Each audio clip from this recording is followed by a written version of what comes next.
it's Sharon J. Bainbridge here from Butterfly Lullaby, and the date is the 1st of March 2021. And I'm just making a complaint to the government and the education system about home education, homeschool, discrimination. My daughter questions why children in school can be taught 30 children in a class by one teacher, but she and other home educators are not allowed to have one-to-one with one educator, one teacher. Can somebody please explain this to me? Because I feel that this is very, very bad discrimination against our home educators. It's so obvious that this country cannot stand the thought of children being educated at home. The government and education system needs to look closer to the school grounds. There are many children, unhappy children, suffering with anxiety in school, bullied. They're unable to learn. They can't do the basic things like read, write and spell. So why should we have to suffer? Why should we have to be bullied because we care and love our children and decide to home educate at our own expense? Children that go to school see their friends in the school, class, playground, all day long, but a home educator is not allowed to see one friend. Well, I'd like you to think about that, because to me that is absolutely bizarre and discriminating. Under Mum's magazine and I believe that kindness is missing within our education system and our government. Thankfully, Councillor Kevin Griffiths supports children and adults that have struggled for our education system. He printed off our daughter's drawings from Facebook and posted them for our door. He also arranged for funding for our daughter to teach children in the church art. What a wonderful, kind man he is. And what a fantastic service the church gave our community, our children and families. What a shame they've shut them down. Our daughter came to the kitchen the other day and she gave me a great big cuddle. She said, "Mum, you're such a kind person." And I thought, oh my gosh, what a lovely thing to say. Because I have gone above and beyond for our daughter to make sure that she's not going to end up like my poor dear mum on depression tablets and mentally broken for the rest of her life with no life.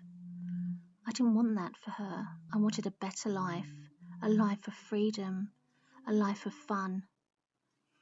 And when you see people you care about suffering, it does open your eyes, and you know you have to do something to protect your own child, because anxiety and mental health is out of control in this country. It is a pandemic.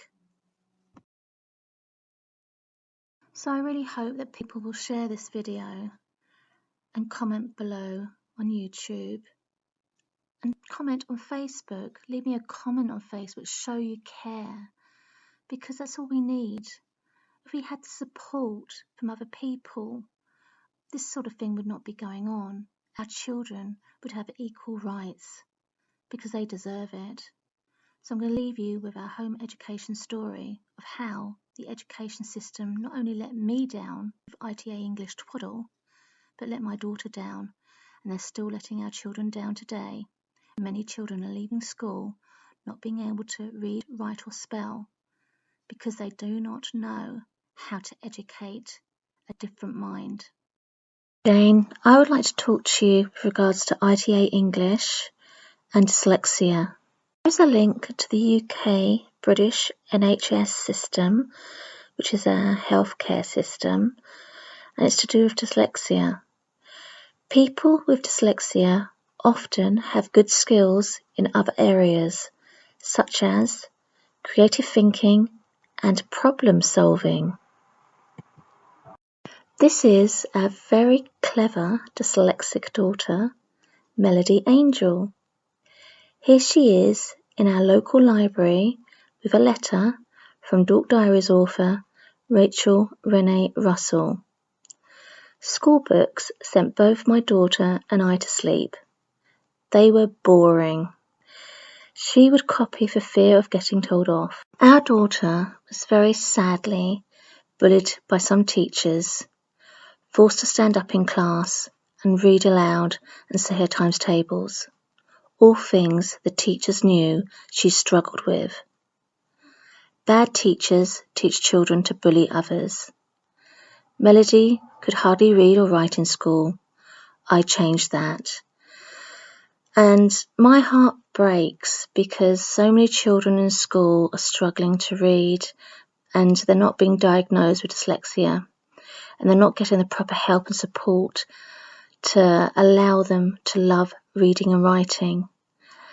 I believe as a mother who has helped her daughter to love reading and writing that I can help these children, and I would like to work as a team player to help others, and I very much hope that I will get other people's support. It is our daughter's 18th birthday this Sunday, and I have created her a book which I'm getting printed to promote all her wonderful, amazing dyslexic gifts she has.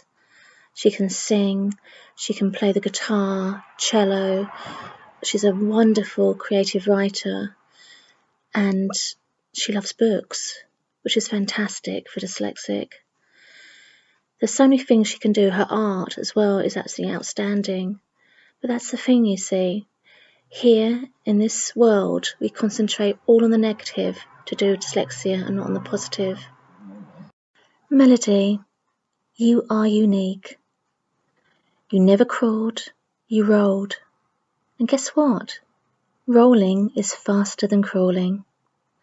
Thomas Edison invented light. His teachers gave up on him because he was dyslexic. His mother educated Thomas at home. Dyslexia is a gift. We can do things others can't. So never let anyone make you feel bad because our brains work differently. Your English was better than mine when I left school.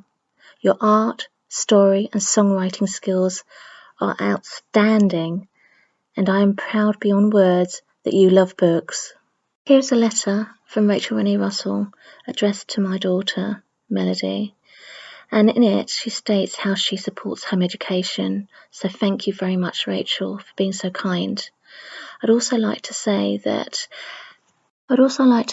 Miss Graham from Cambridge Online to do with Melody's art course that she did last year. It took 2 years to complete, but she was the most amazing teacher and she really did go out of her way to help Melody because, being dyslexic, memory is a problem, but she helped her get through that and she passed her art exam and she's going to go on to A-level art. Miss Graham's also asked Melody to talk about her art and how the course went and her dyslexia. So a big thank you to Miss Graham for being so caring and loving and supportive. I'd like to say a big thank you to Google because we absolutely loved Google Classroom. Melody's English teacher that she had when she got a bit older was absolutely excellent, and she used Google Classroom, and Melody loved it, and her English did progress using this service. So massive thank you, and thank you so much also for YouTube, because without YouTube we would not be able to promote what we're good at, and there's so many creative people out there that need to be seen. As most people know, Sir Richard Branson is a very proud dyslexic. Companies must be more than just money-making machines. They must become a force of good. They must use their skills to make a real difference in the world. Well, there you go, that big word there I cannot pronounce. But who cares? It doesn't matter, because I've achieved a lot of things in my life that I'm very, very proud of. And one of those things is that I've got my daughter to love reading. I have a letter here from wonderful counsellor Kevin Griffiths from our local council, and he is just such an amazing, kind man. He's very supportive of all children and families. He used to print off Melody's art and post it for our door to make her feel special and know that she's gifted and talented. It is thanks to Councillor Kevin Griffiths and our local church that Melody got funding to teach children art, because art is therapy. My name is Sharon J. Bainbridge, and I see dyslexia as a beautiful, wonderful gift. ITA English dyslexic complaint. I was taught ITA English twaddle in the 70s, a backward, alien language that made no sense at all. As I got older, I had to relearn how to read, spell, and write all over again because of my terrible British education. I am a very proud dyslexic. Imagine having to deal with this dreadful ITA English and missing lots of school with asthma because our schools were not educated about real nutrition. So you can say school was more than a challenge. Some academics make very big mistakes. I will get a government apology. I taught myself to type from a book, worked for my uncle's shipping company, then went on to work for a top architectural company in London. I worked my way up from reception to managing director's secretary, and I cured my asthma naturally with wild herbs and organic fruit and veg. My gifted daughter loves books and reading and writing because of me, not because of state education. Some academics are real bullies. Jane, I really believe that you want to help children, but sadly you've been taught that ITA English is a good thing, and it's not. If you read comments from people that were taught this back in the 60s and 70s, especially the dyslexics, you'll see that these people still struggle today to spell. This isn't right.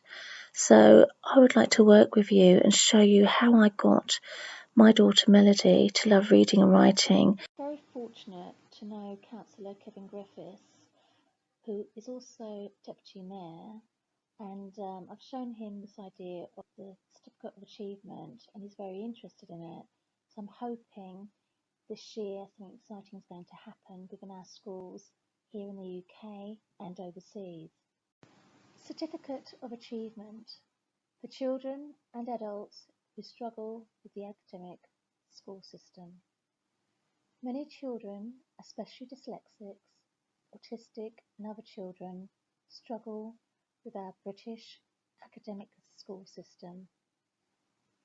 Academic children who are gifted with a sponge-like memory have a very unfair advantage. Why? Because it does not take them years to read, write and spell. Dyslexic children have to work extra hard to absorb information. Many have bad memories.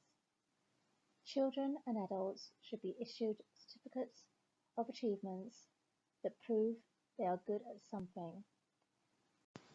This would encourage more apprenticeship jobs, which this certificate could be used for to gain work. I don't have a qualification to my name, and I don't care. I don't need one. I've proved to myself that I've achieved great things in life, so I don't need a piece of paper to tell me that I'm good at something. But for those people that do need a piece of paper, I understand. In today's world, it's very difficult to get a job without qualifications. I find this very discriminating as a dyslexic because I've achieved everything on my own, without a piece of paper. So those people that need a piece of paper, I hope that I can help achieve that for them and actually make sure that more jobs are available with apprenticeships. So this is how you contact me if you'd like to talk to me about dyslexia or anything else. I'm on Facebook under Sharon J. Bainbridge, Butterfly Lullaby, and I've also got a gardening group and the link's there. I'll put the links in the description, and you can contact me on here. So I'd love to talk to Jane, and I hope that I can help children to love reading and writing. I really hope to talk to parents of children that struggle with reading and writing, because I know that I can help. So have a wonderful day, and here's to the future.